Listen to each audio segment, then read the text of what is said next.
Hello, my loves. So, I want you to picture me sitting in the back of the room, you guys all comfy with your pillows like we usually do when we read a story. So if you don't have your pillow, I'll wait a second. Joseph, I know you're going to want your pillow. William, you love the pillow. Keaton, if I had the bouncy, you could be sitting on that. All right, girls, go get your pillows. I know you want them. I'll wait a minute. All right, are we ready? So I thought I would read you a story since we just celebrated St. Patrick's Day. I would read you Jamie O'Rourke and the Big Potato, and it's an Irish folktale since St. Patrick's Day is traditionally an Irish holiday. Tommy DePaula is the author, one of my faves. I'm sure you read a lot of him in first grade.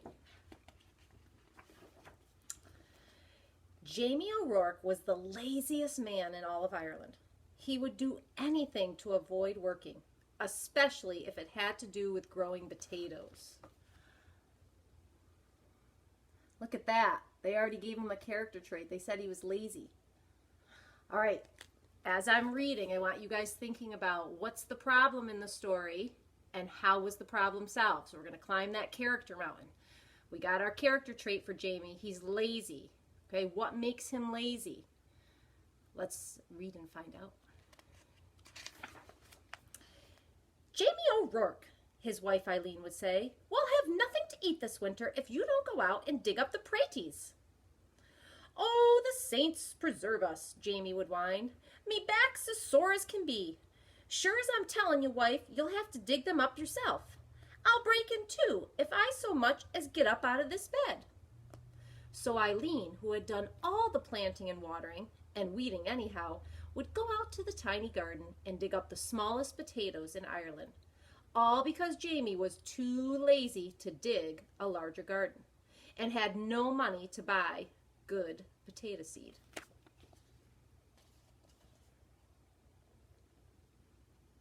See his poor wife? There he is, snoozing away. Another piece of evidence that he's lazy. Then poor Eileen wrenched her back and was laid up in bed.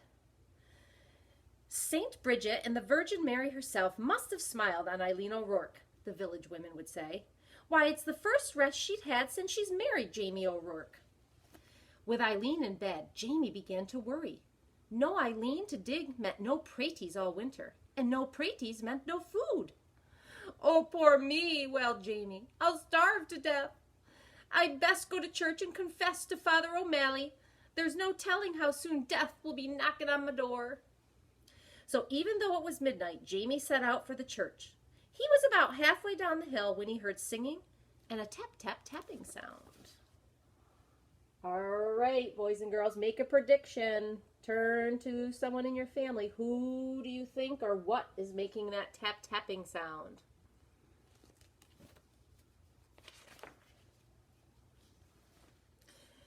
Sure, and I wouldn't be known, Jamie whispered, but I swear it's a leprechaun. And sure enough, sitting in a circle of ferns in the moonlight was a leprechaun, singing and hammering tiny nails into the heels of the fairy boots he was making. Jamie knew just what to do. He crept up and grabbed the little man by his coattails and held firm. Let me go! Let me go! The leprechaun shouted. Not in your life, Jamie said. Not until you show me where you keep your pot of gold. How many predicted leprechaun?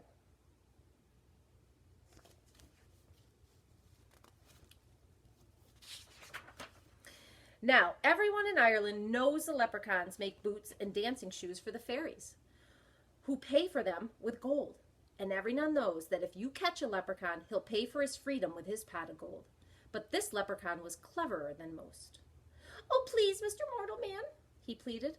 I'm just starting out making fairy shoes, and I only have 1 or 2 pieces of gold in my pot. Won't you take a wish instead? Why, what would I wish for? Jamie asked. Me, who's about to die of starvation because my wife is sick in bed and can't dig the praties for the winter. And they're such puny praties anyhow. Well, said the leprechaun, reaching into his pocket, you could wish for the biggest pratie in the world. It would last all winter and you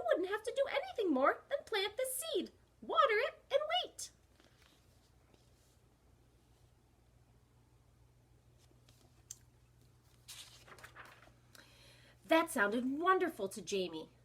Done, he shouted, and as the leprechaun dropped the seed into Jamie's hand, Jamie let go of his coattails, and off that leprechaun scampered. What is scampered? What do you guys think scampered means? What did the leprechaun probably do? Okay, turn to someone in your family. Tell them what you think. Did you guess scampered means to run off? We're using the context clues, right? He really wanted to get away. So if he scampered, he probably went really quick.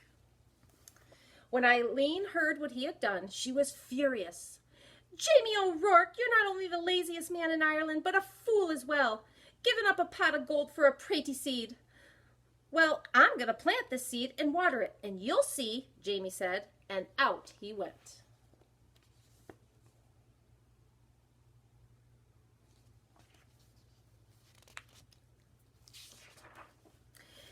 And Faith, Eileen did see, in no time at all, the biggest, finest potato plant had sprouted out of the ground, followed by the potato itself.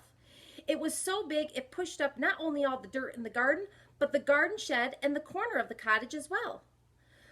Well, surely now it's ready to dig, Jamie said proudly.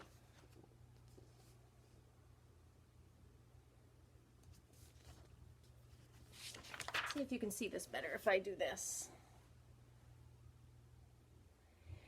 He hoed all around it, but he couldn't dig that pratie out of the ground. He got a beam and a big rock and tried to pry it out. He pushed and he pushed, but it wouldn't budge. As he was pondering what to do, his neighbor passed by on his way to the village. He couldn't believe his eyes. He couldn't wait to tell everyone in the village what he had seen. And before you knew it, the hill up to Jamie's was filled with villagers coming to see the big potato.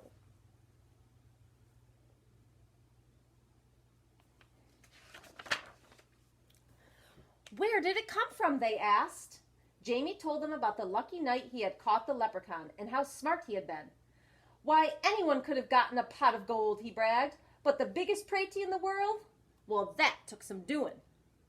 However, did you outsmart a leprechaun? They all asked at once. Jamie hesitated and scratched his head. We'll help you dig it up, pratie. Jamie, if you'll tell us how you did it. And they grabbed shovels and hoes and started to dig. They dug, and they pushed and they shoved until the potato flew up out of its hole.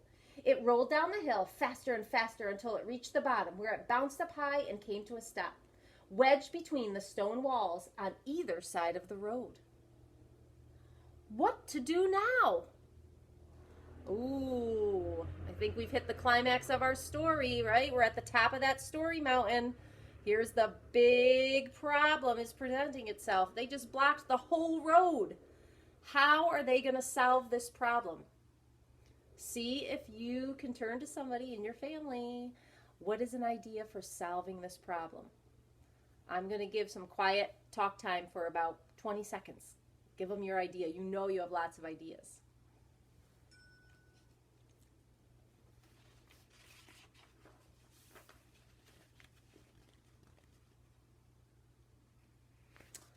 All right, let's see. How about Izzy? What do you think?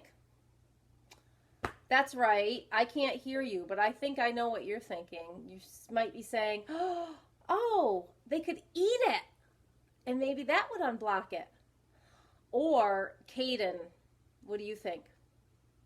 Yes, you're probably coming up with some sort of contraption they could use. My goodness, I can imagine what all you boys and girls are thinking and coming up with. The pratie is so big that no one, no cart, nothing can get by it, the constable complained to Father O'Malley. The constable is a policeman. How's a body to get it in or out of the village? What shall we do? The villagers wailed. Then they all looked at Jamie and said, it's your pratie. You have to move it out of our way. Well, Eileen spoke up, there's more than enough pratie for everyone. Why don't you all take some? So the villagers sawed and chopped and carted off huge pieces of potatoes while Jamie sat on the stone wall and watched.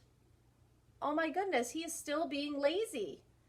Here's a character. Do you think he changed at all in the story? You know how our characters can make changes sometimes? All winter long, everyone had a potato to eat, and eat, until no one wanted to see or hear of a potato again. Look at their faces.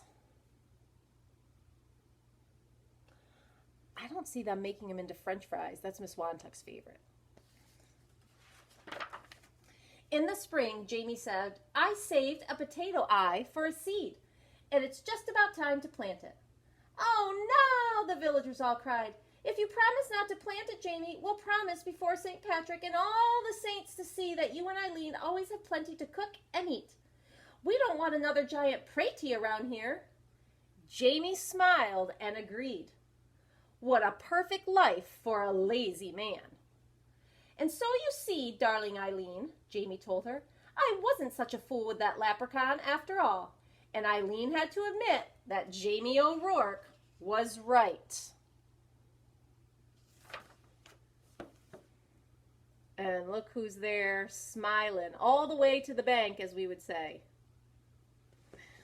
All right, boys and girls, I hope you enjoyed that. Just a little treat. I'm going to be on every day reading you stories just like we do at school. And I'll be back. Mwah, mwah. Those are my kisses, my air hugs, and I love you all. Bye till tomorrow.